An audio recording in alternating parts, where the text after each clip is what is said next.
Brett, we were just talking about the Magic versus Pacers and Moneyline Magic. Perfect segue to jump right into our NBA here.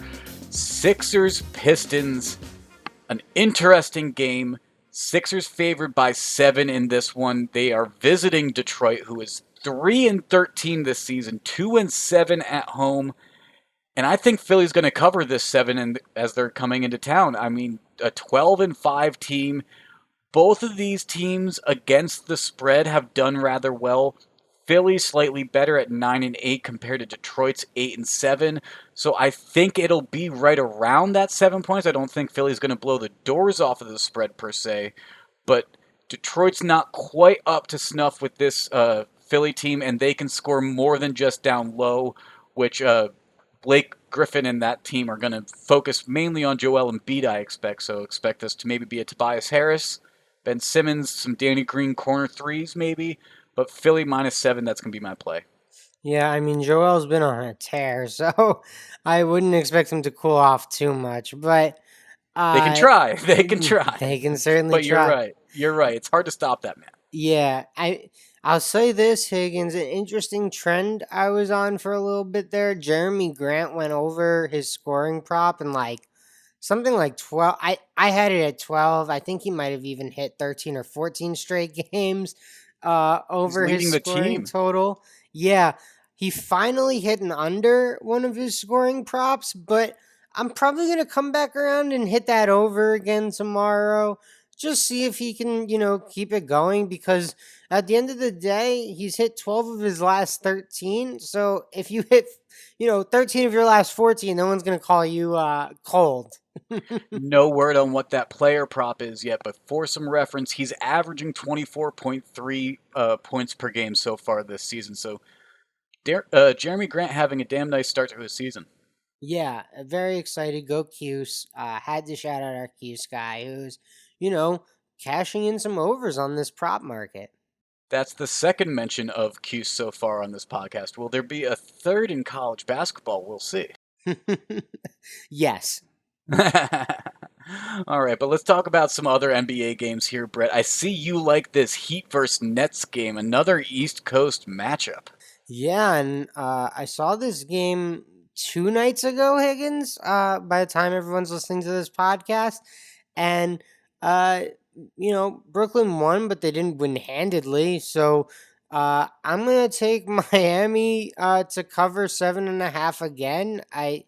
Brooklyn and their big three era they're 1-2. They haven't played great defense. And Miami's a cohesive team that will pick apart bad defense. So, look, I certainly think Brooklyn can win this game. I would not suggest going at Miami at the money line, although plus 265 is enticing for a team playing as poor defense as Brooklyn. But I think 7.5 feels very safe here, Higgins. Okay, fair enough, fair enough. I'm not sure where I'm going to be leaning on that game. Brooklyn struggling after playing Cleveland, though, recently. I got to see a little bit more of how these three are going to gel before I'm going to start betting on them, I think. Yeah, exactly. They haven't looked great. I don't think you can back the Brooklyn side in this game. It's Miami or nothing for me, and I like the Miami side. Another game I'm really interested in Higgins. We saw Kyrie make his return to Cleveland. He played his first game in Cleveland last week since 2017. Well, LeBron heads back to Cleveland this week, and AD has gone under 20 points in 5 straight games, Higgins. He actually said he sucks right now. That's AD talking about AD, not me talking about AD. Good clarification. Yeah, I would never say that about AD. So only he can say that, not me. But I will be on the LBJ points total tomorrow, Higgins. Now, I'm going to say this. If they said that thing at 29.5, I'm going under. But if they set it at, 27.5, 28.5, which is a really high number, I think he still goes over that. I'm not going to touch 30 because, that's what the number I would like him to hit. But, so if they set that at 28.5, I'll still play that because I'm looking for him to score 30 in his hometown. Now, I understand all the logic that you just laid out there. However, there is one thing. They are not going to Cleveland this time. They're going to Sexland. They're going to Sexland.